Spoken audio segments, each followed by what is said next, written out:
அனைவருக்கும் நமஸ்காரம். வித்யாவாகினியின் சம்ஸ்கிருத கிரந்தாட்சர வகுப்பிற்கு உங்களை அன்புடன் வரவேற்கிறேன்.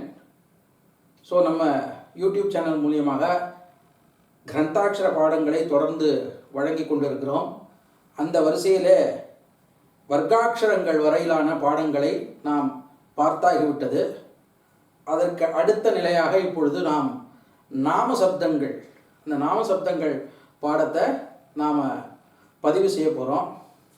ஸோ இன்றைக்கி இப்போ முதல்ல பூர்வாங்கமாக நாமசப்தங்கள் பாடத்திற்கு முதலாக நாம் சில விஷயங்களை நம்ம பார்க்க வேண்டியிருக்கு. அதெல்லாம் உங்களுக்கு முடித்ததுக்கு பிறகு நாமசப்தங்கள் பாடத்தை உங்களுக்கு அறிமுகப்படுத்தணும்.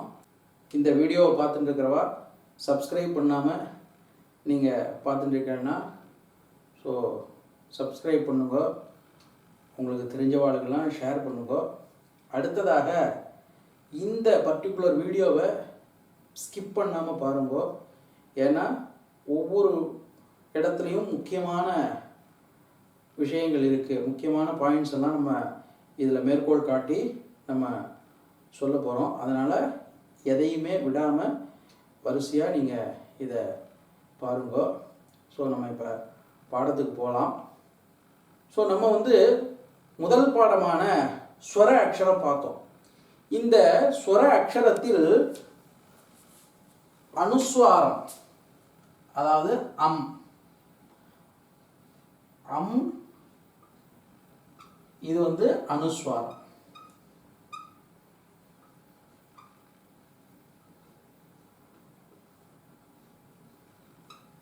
அடுத்ததாக அஹ, அகங்கிறது விசர்க்கம்.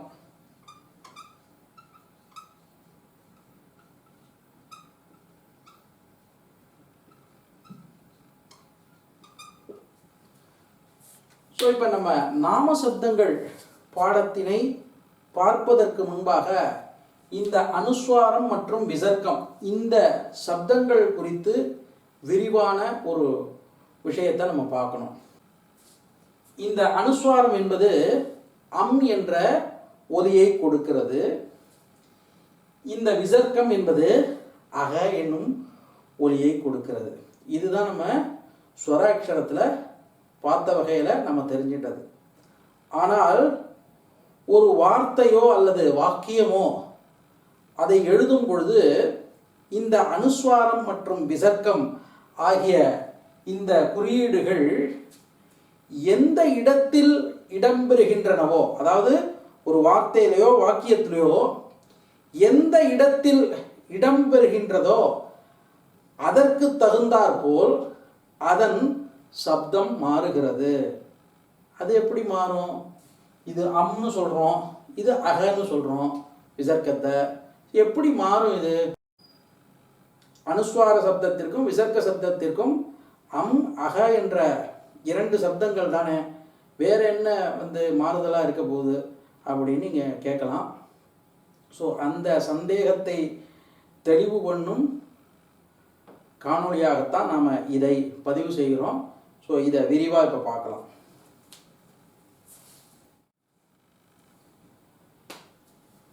முதலில் அம்.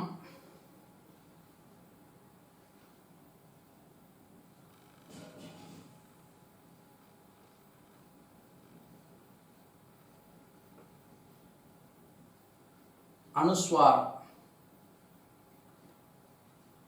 முதல்ல அம்ங்கிற அனுஸ்வார சப்தத்தை நம்ம இப்போ பார்க்க போகிறோம்.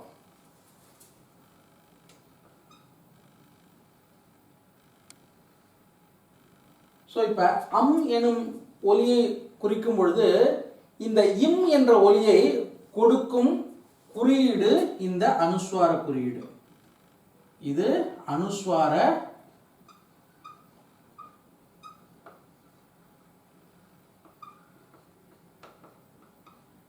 குறியீடு.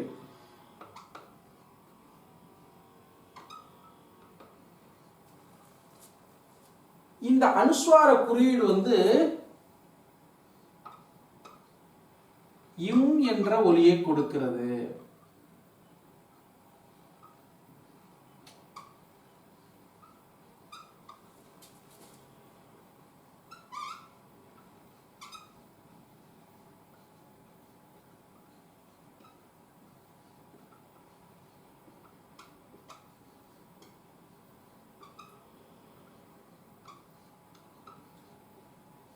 ஸோ அனுஸ்வார குறியீடு தான் இந்த இம் என்ற சப்தத்தை கொடுக்குது. ஆ என்ற அந்த சப்தத்தை தொடர்ந்து இந்த அனுஸ்வாரம் வரும்பொழுது நாம் அம் என சொல்கிறோம். அதாவது இந்த அனுஸ்வார குறியீடுக்கு இம் என்ற சப்தம் ஆ, இது ஆவை தொடர்ந்து இந்த அனுஸ்வாரம் வருது, நம்ம ஆ இம், ஆ பிளஸ் இம் அம் அப்படின்னு நம்ம சொல்றோம். இதே நேரத்தில் நம்ம வந்து ஹலந்த சப்தம் பார்த்தோம். இந்த ஹலந்த சப்தத்தில் இம் இப்படியும் எழுதலாம் அல்லது இப்படியும் எழுதியிருக்கோம். ஸோ இது 2 விதமான குறியீடு இருக்கு. இதையும் நாம் வந்து என்ன சொல்றோம், இம் என்றே சொல்கிறோம். இதுவும் இம் என்ற ஒலி. இது ஹலந்த இம் என்ற ஒலி. இப்ப 2 இம் இருக்கு. இந்த அனுஸ்வாரத்துக்கும் இம்ங்கிற சப்தம் தான், இந்த ஹலந்தத்துக்கும் இம்ங்கிற சப்தம் தான். இப்ப இது ரெண்டுமே இம்முங்கும் பொழுது நாம பயன்படுத்தும் பொழுது எதை உபயோகப்படுத்துறது, இந்த அனுஸ்வாரத்தை உபயோகப்படுத்தணுமா அல்லது இந்த ஹலந்த இம்மை உபயோகப்படுத்தணுமா? ஸோ இது முக்கியமான கேள்வி. இதற்கு நாம் அடுத்ததாக பதில் சொல்ல போகிறோம், இது எப்படி உபயோகிக்கணும் அப்படின்ட்டு. ஸோ நான் இதை இப்போ அழிச்சு விட்றேன்.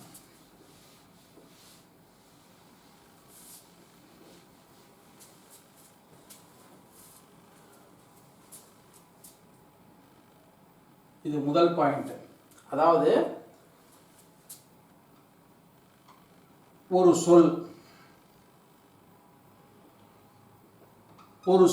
அதாவது a word, ஒரு வார்த்தை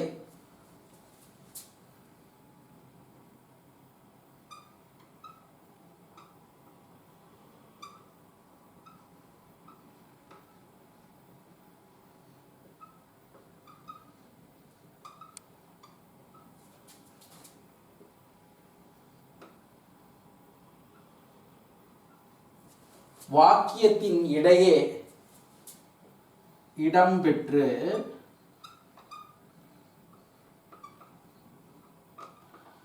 அதாவது ஒரு வாக்கியத்தோட நடுவுலையோ இல்ல பிகினிங்லையோ இடம்பெற்று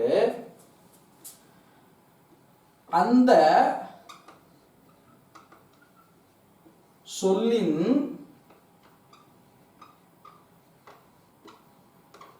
இறுதியில்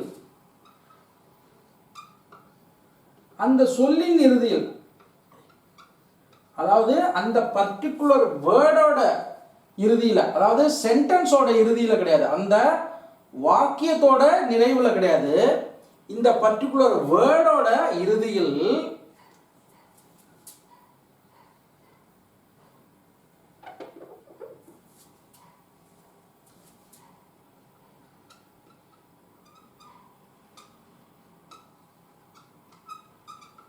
இம் என்ற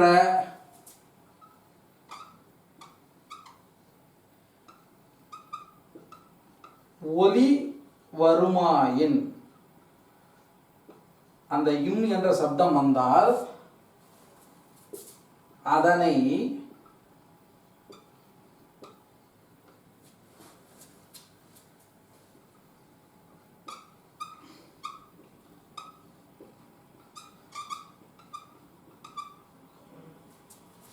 அனுஸ்வார குறியீடான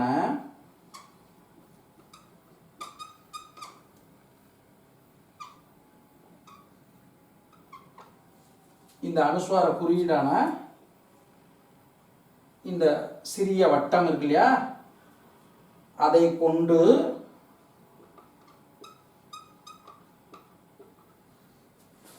எழுத வேண்டும்.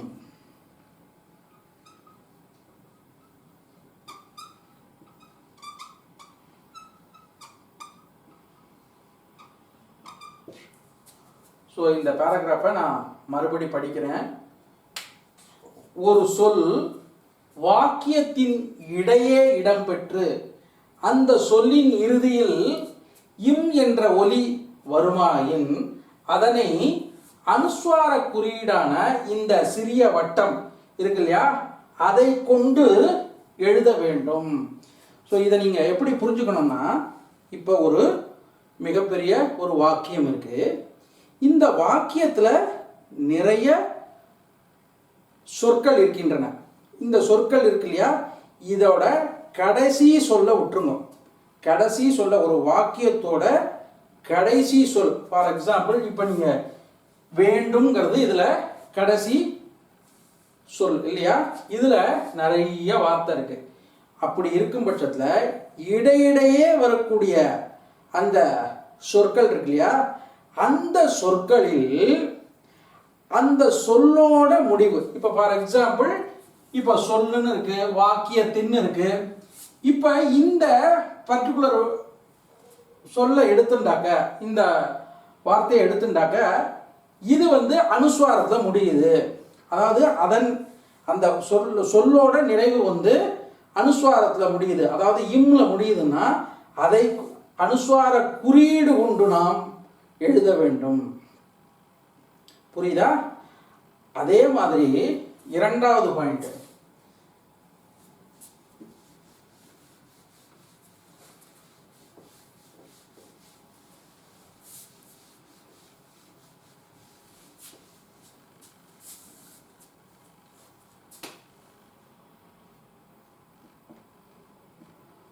ஒரு சொல்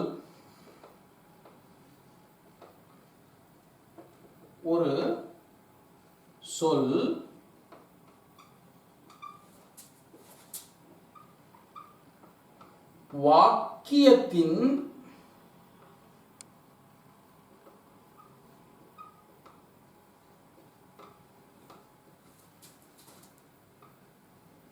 இறுதியில்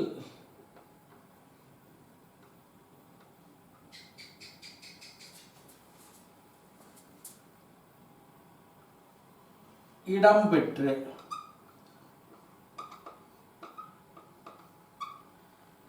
அச்சொல், ஸோ அந்த சொல் அச்சொல் இம் என்ற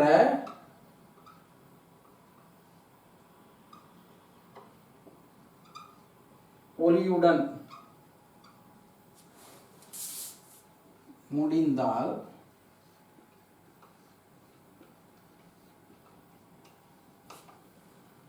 அதனை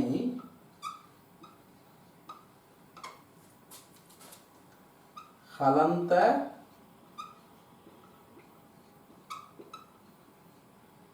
இம் இருக்கு இல்லையா, கொண்டு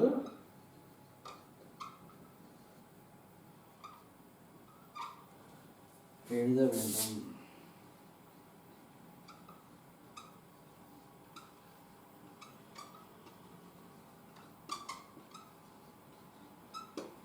ஸோ இந்த ரெண்டாவது பாயிண்ட்டு, ஒரு மிகப்பெரிய வாக்கியம், அந்த வாக்கியத்தில் இடம்பெறும் ஒரு சொல், அந்த சொல் இம் என்ற சப்தத்தோடு நிறைவடைகிறது. ஸோ இப்போ வேண்டும்னு இருக்கு, இது இம் என்ற சப்தத்தில் தான் முடியுது. அப்படி இம் என்ற ஒலியுடன் நிறைவடையும் பொழுது அந்த இம் என்ற சப்தத்திற்குண்டான குறியீடை நாம ஹலந்த எழுத்து இருக்கு இல்லையா, இந்த எழுத்தை கொண்டுதான் நாம் எழுத வேண்டும்.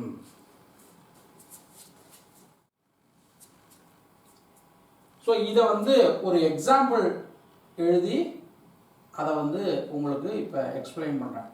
சம்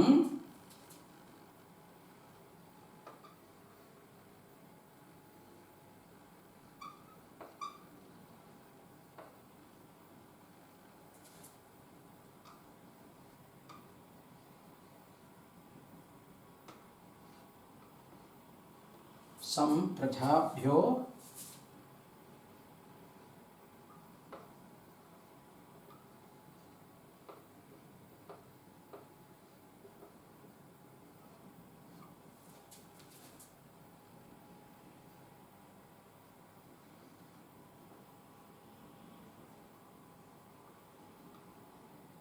லோகம் சம் பிரஜாபியோ யஜமானாய லோகம்.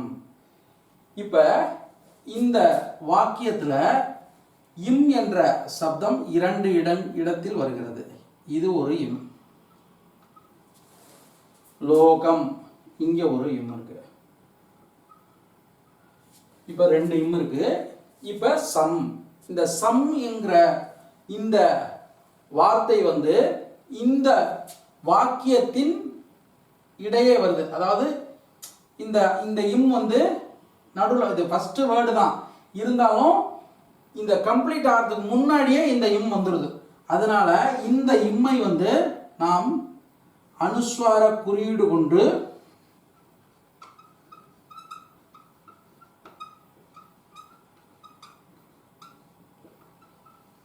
அனுஸ்வார குறியீடு மூலம் எழுதுகிறோம்.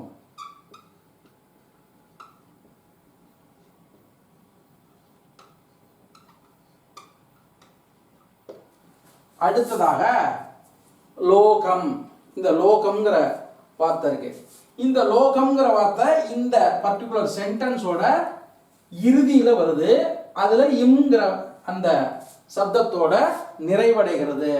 எனவே அந்த இறுதியில் வரும் அந்த வார்த்தையை வந்து அந்த இம்ங்கிற சப்தத்துக்கு நாம ஹலந்த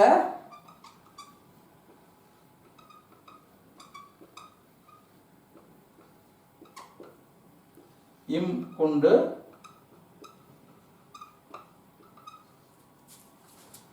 எழுதுகிறோம்.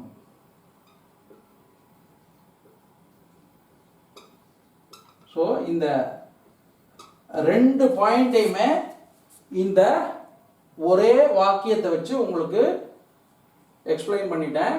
சம் பிரஜாபியோ யஜமானாய லோகம். ஸோ இந்த வாக்கியத்தில் 2 இம் வருது. ஒரு இம் வந்து நம்ம அனுஸ்வார குறியீடு கொண்டு எழுதியுள்ளோம். அடுத்த இம்மை வந்து நம்ம ஹலந்தத்தை கொண்டு எழுதியிருக்கிறோம்.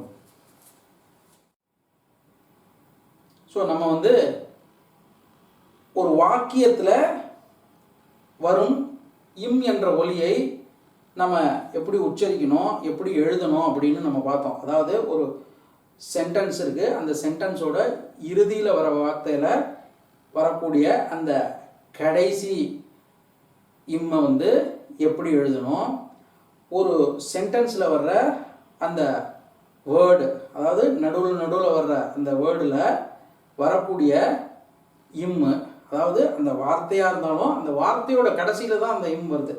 அந்த இம்மை வந்து நம்ம அனுஸ்வார குறியீடு கொண்டு நாம் எழுத வேண்டும் அப்படிங்கிறத நம்ம பார்த்தோம். இப்போ வந்து இந்த அனுஸ்வார குறியீடு இருக்கிறது இல்லையா, இந்த அனுஸ்வார குறியீடு, இந்த குறியீடு இந்த குறியீடு இறுதியில் வரும் பொழுது இம் என்ற சப்தத்தை கொடுக்கிறது, இறுதியில் வருகிறது. அப்ப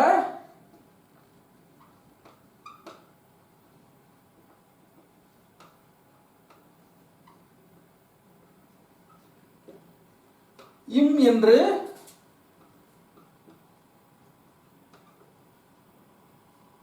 ஒலிக்கிறது.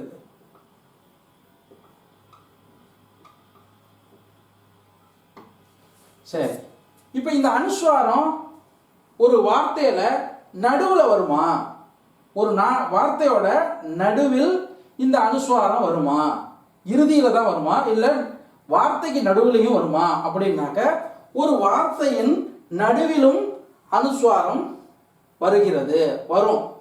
அப்படி வந்தாக்க அதோட சப்தத்தை நம்ம எப்படி உச்சரிக்கணும் அப்படின்னாக்க அது இடத்திற்கு இடம் மாறுதலுக்கு உட்படும் சப்தமாகும். அந்த சப்தமாகப்பட்டது இடத்துக்கு இடம் மாறுபடும். அது எப்படி அப்படின்னாக்க இப்ப வர்க்கத்துல க வர்க்கம் இருக்கு.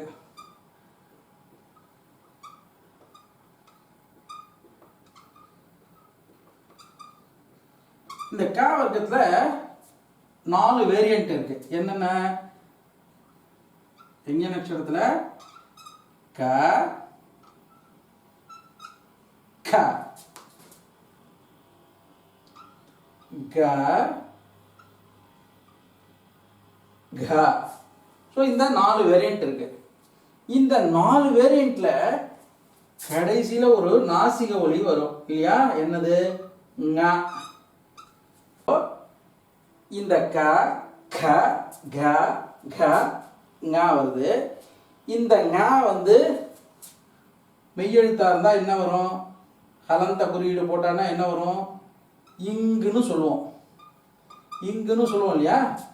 ஸோ இப்போ இந்த இங்கு தான் பயன்படுத்த போகிறோம். அதாவது க க க க இந்த 4 வியஞ்சனத்திற்கு முன்பாக அனுஸ்வாரம் இடம்பெறுமேயானால் அந்த அனுஸ்வாரம் இங் என்ற ஒலி கொண்டு உச்சரிக்கப்படுகிறது. உதாரணமாக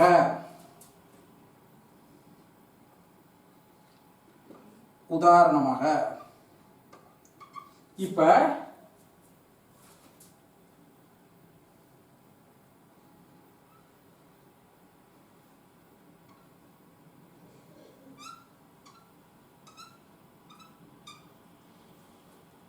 இப்போ அ இது அனுஸ்வாரம், இது க, இது ஹ. இதெல்லாம் வந்து உங்களுக்கு அடுத்தடுத்த பாடம் வந்தால் தான் உங்களுக்கு புரியும். இப்போ நம்ம இந்த அனுஸ்வாரத்தை மட்டும் எடுத்துப்போம். இந்த அனுஸ்வாரம் இருக்கு இல்லையா? இது வந்து நம்ம என்னன்னு உச்சரிக்கணும் அப்படின்னாக்க இங்குன்னு உச்சரிக்கணும். தமிழில் எழுதுறேன், இங்குன்னு எழுதுறேன். இப்போ அ இங் க ஹ. இது வந்து ஹ.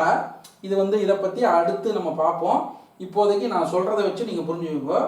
அ இங் க ஹ. ஸோ இது வந்து அனுஸ்வாரம் இம்மு தானே, இதை இம்முன்னு தானே சொல்லணும். ஏன் வந்து இதை இங்குன்னு சொல்றீங்க அப்படின்னு கேட்டாக்க இதுக்கு ஒரு விதி இருக்கு.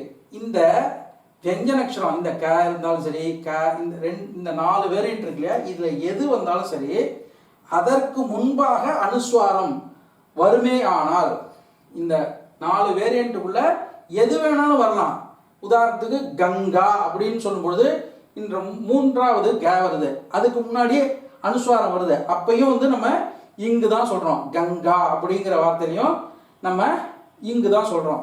ஏன் அப்படின்னாக்க இந்த 4 சப்தங்களுக்குள் ஏதேனும் ஒன்று வருகிறது, அதற்கு முன்பாக இந்த அனுஸ்வாரம் வந்தா அந்த அனுஸ்வாரத்தை இங்கு என்று உச்சரிக்க வேண்டும். அங்கஹா.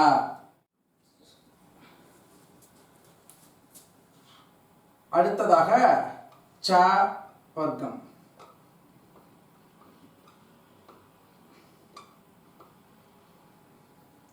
இந்த ச வர்க்கத்தில் என்னென்ன சப்தங்கள் வருது?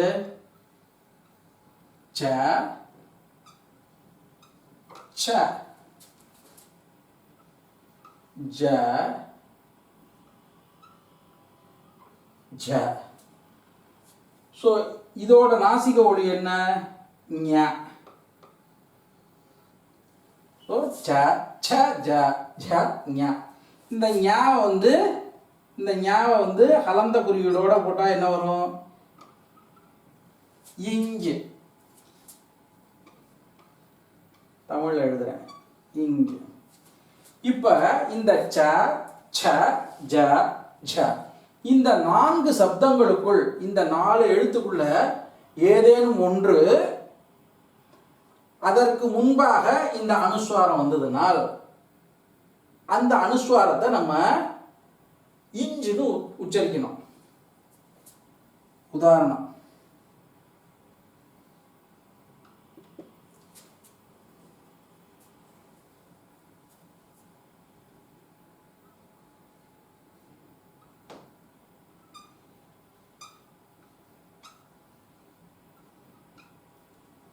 வஞ்சனா.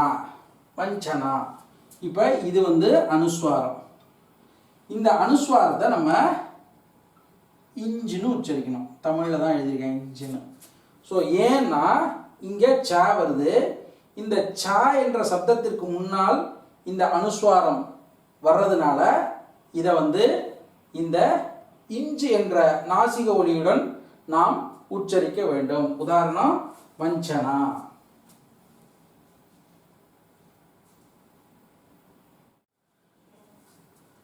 அடுத்ததாக ட வர்க்கம்.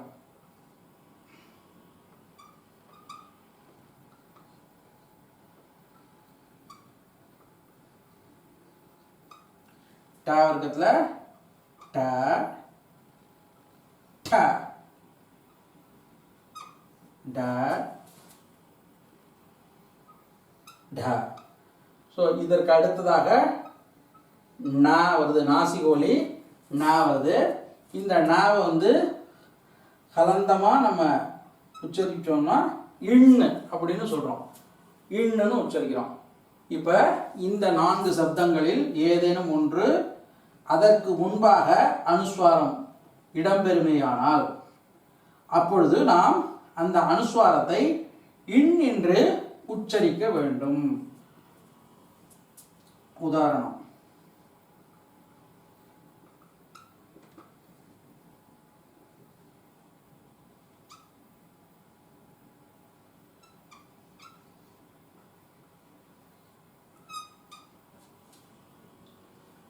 ஸோ ப இது வந்து இன்னு. ஸோ இங்கே வந்து ட வருது இல்லையா, ட ட ட, இந்த ட வருது. ஸோ பண்டிதக பண்டிதக இந்த அனுஸ்வாரத்துக்கு இன் என்ற சப்தம் கிடைக்கிறது, பண்டிதக.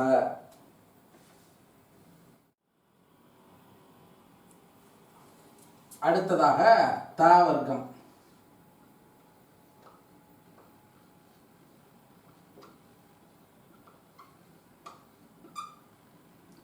ஏற்கனவே சொன்ன மாதிரி தான், த த த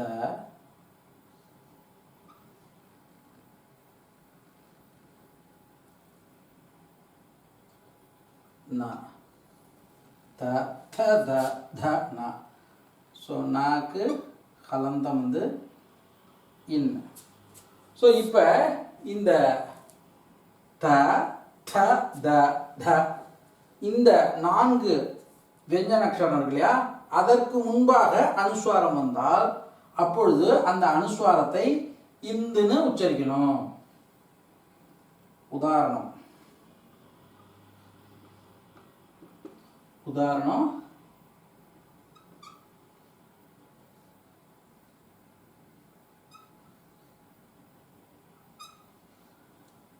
அந்தம் அ இன். ஸோ இதை வந்து இந்துன்னு உச்சரிக்கணும். அதாவது இந்த வார்த்தைக்கு நடுவில் தாக்கு முன்னாடி இந்த அனுஸ்வாரம் வருது. ஸோ அதனால் இதை இந்துன்னு உச்சரிக்கிறோம்.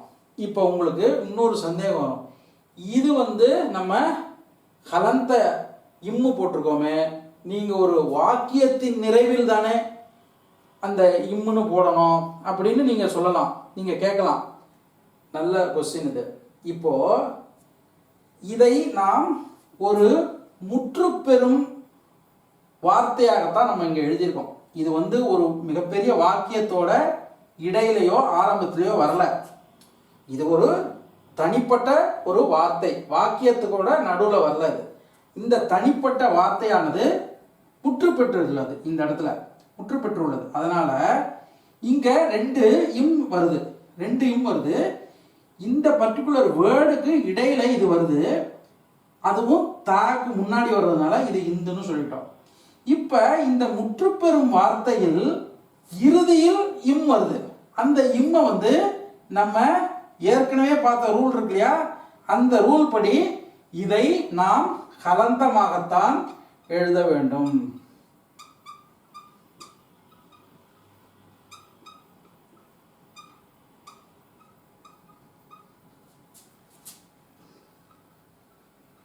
எல்லாம் குறிச்சுக்கோங்க, இந்த பாயிண்ட் எல்லாம் நோட் பண்ணிக்கணும். ஸோ அந்தம். அடுத்ததாக பா வர்க்கம்.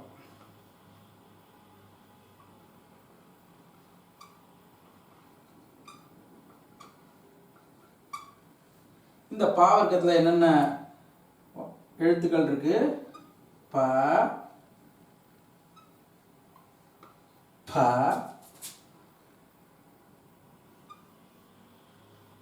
ப, ப, நாசிக ஒலி மா. ஸோ இந்த மா வந்து இம் ஆயிடுது. ஹலந்தம் போட்டேன்னா இம் ஆயிடுது,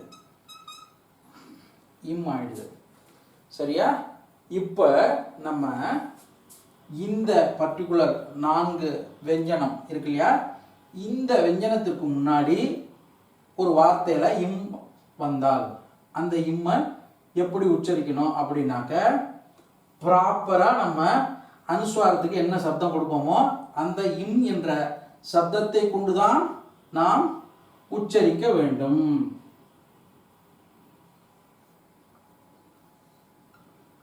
உதாரணம்,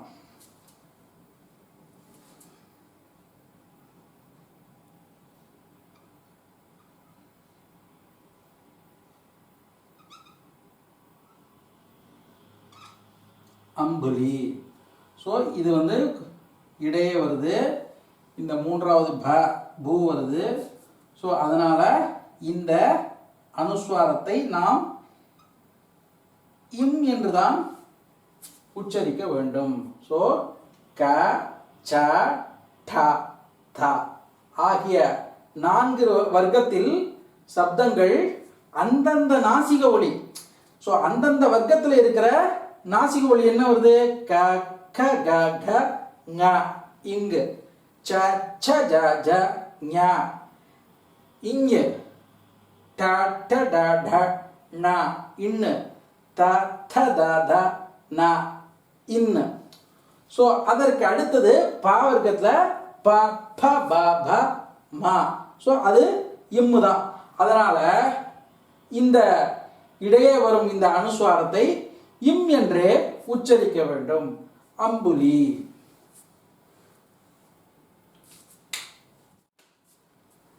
ஸோ க, ச, ட, த, ப. ஸோ இந்த 5 வெஞ்சனக்ஷரத்துக்கும் உண்டான அந்த 5 வரிசைக்கும் உண்டானதை நம்ம என்னன்னு பார்த்தாச்சு. பாக்கி என்னென்ன இருக்கு? ய, ர, ல, வ, ச, ஷ, ச, ஹ, ல. ஸோ இந்த பர்டிகுலர் சவுண்ட்ஸ் எல்லாம் வரும்பொழுது அதற்கு முன்பாக இந்த அனுஸ்வாரம் வந்துச்சுன்னா அப்போ எப்படி உச்சரிக்கணும்? அதை எப்படி சொல்லணும்? அது ஏதாவது சேஞ்ச் இருக்கா அப்படின்னு கேட்டேன்னா கிடையாது. அதையும் இம் என்று தான் உச்சரிக்க வேண்டும். ஸோ இந்த பர்டிகுலர் 9 சப்தம் இருக்கு இல்லையா, இந்த 9 சப்தத்துக்கும் இம் என்றே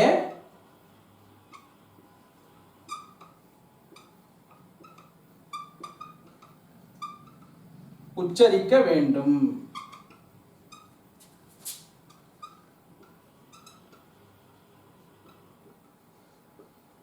ஸோ இப்போ நம்ம இந்த பாடத்தில் நம்ம அனுஸ்வாரம், இந்த அனுஸ்வாரம் ஒரு வார்த்தையின் இறுதியில் இடம்பெறும் பொழுது அந்த சப்தம் என்ன, ஒரு வாக்கியத்தின் இறுதியில் இம் என்ற ஒலியை கொடுக்கும் பொழுது அந்த இம்மை வந்து நம்ம எழுதும் பொழுது எப்படி எழுதணும். ஸோ ஒரு வாக்கியத்தின் இடையே இம் என்ற ஒலி வந்தால் அந்த இம் என்ற ஒலிக்கு எழுத்தை எப்படி எழுத வேண்டும் இதை பார்த்தோம்.